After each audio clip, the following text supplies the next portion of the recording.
Hi, good evening. I just wanted to take a few moments and talk about something that we're all going through, and that is having denser energies through our emotions come up to the surface so that we can understand them if that's what we choose to do, and then transform them and move on.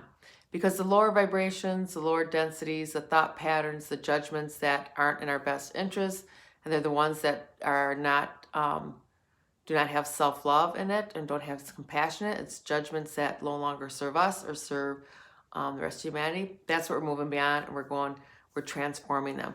But we have to have them come to the surface first. You have to have the awareness, you have to acknowledge it, and then you have to decide what you want to do with it. And I think that examples are very helpful. So I want to share with you something that just happened in my life. I think it was 2 nights ago.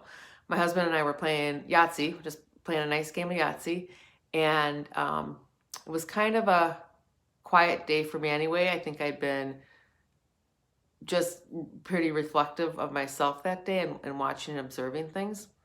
And my husband, I threw the dice.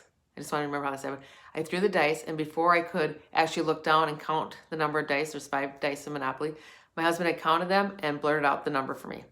And instantaneously, I got a mixture of, I was frustrated, I was a little bit sad, and I was a little bit angry.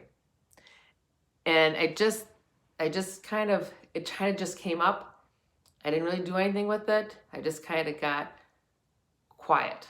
I just got a little bit quiet, and we proceeded to play the game. As the game went on, that feeling of frustration, a little anger, a little sadness was kind of cooking inside me, right? And as the game went on, I'm thinking, this is kind of ridiculous. I'm playing a game, but at the same time playing a game, I'm thinking, this is not fun for me. I don't like playing this game. And at one point, I almost had tears coming down my eyes. I excused myself to go to the bathroom because I didn't want my husband thinking, that's kind of weird. Why are you crying? And I wasn't full-blown crying, but I was tearing up. And as I came back to the table, I recognized what was happening. I was purging, I was bringing to the surface that which no longer serves me. And what serves me is the belief that I'm stupid. Now, if I'll back it up, I can recognize, and I found really quickly where that belief came from, or at least where it was imprinted, right? When I was a young girl, we used to have family game nights.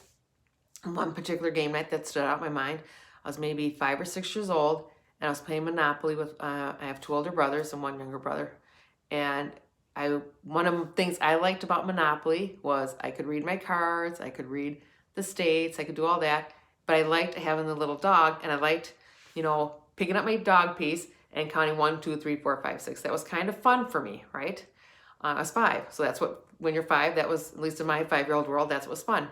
But what happened is my brother would see what the card was, and he would automatically just go, you're here and you're there. And he would just move my piece or just tell me where it was.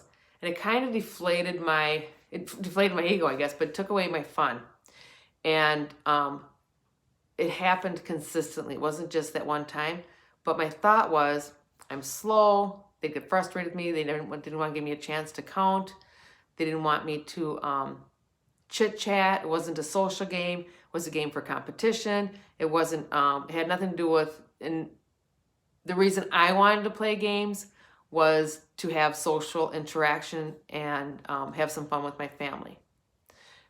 Because I took on the thought that I'm stupid, because it's not. And again, I'm not blaming that. It's not their fault. I don't even look at what they were thinking, what their intention was, what the intention was of my brother, or why my parents didn't notice. I don't go into any of that. That doesn't serve me. I just recognize I'm not having fun tonight. I have all these mixed emotions because to me, playing a game makes me feel stupid, right? That doesn't serve me anymore. I'm certainly not going to take that into my future or my present, right?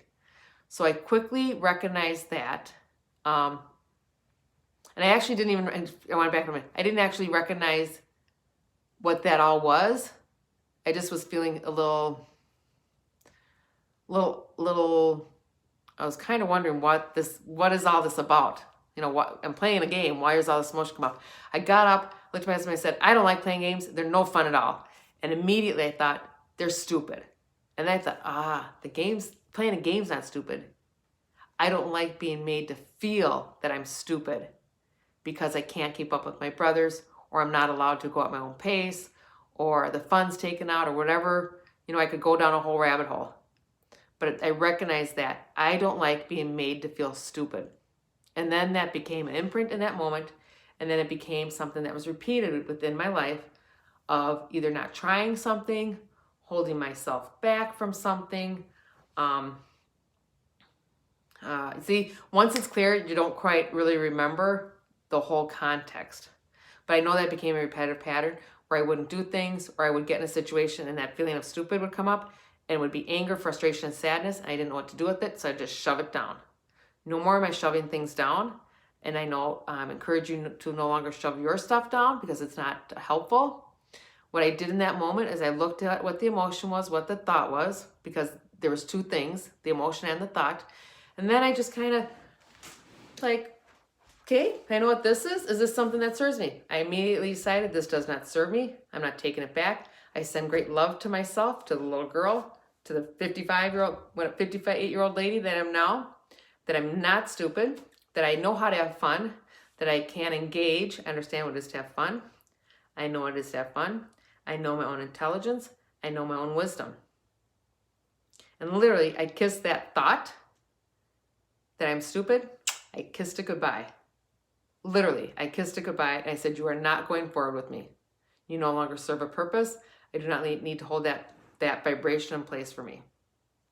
So that's how easy it is. That is literally how easy it is. You recognize there's something within your physical form and your physical body that's unsettling to you. You give it a pause, you witness it, you wait for the inspiration to come to you, and then you decide what to do with it. And the inspiration may come within 5-10 minutes. It may come the next night. It may come 2 or 3 weeks later. The next day. You don't judge when it comes. You don't judge the experience. You don't judge. You just recognize this is what it was. This is how it affected me. And I make a decision. Is this something that still serves me or not? Easy peasy. So now I can have go back and play Yahtzee and kick my husband's ass and win. No, I'm just kidding. I'm not a competitive person, but I can have fun. I can now have fun. I don't have to have the memory of thinking that I'm stupid because somebody else is doing something for me. And I don't allow people to do things for me anymore. I don't just sit back and say nothing. If it's something I want to do, I speak up. If it's interesting and important to me, I now have a different consciousness where it's not even a second thought. I speak my mind.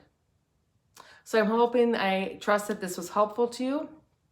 I trust that this will give you some insight as you navigate this ascension process, as you navigate expanding your consciousness and awareness. And again, I just want to remind you that I love you. I see you. I encourage you. You're doing a fantastic job. And I will see you soon. Thank you.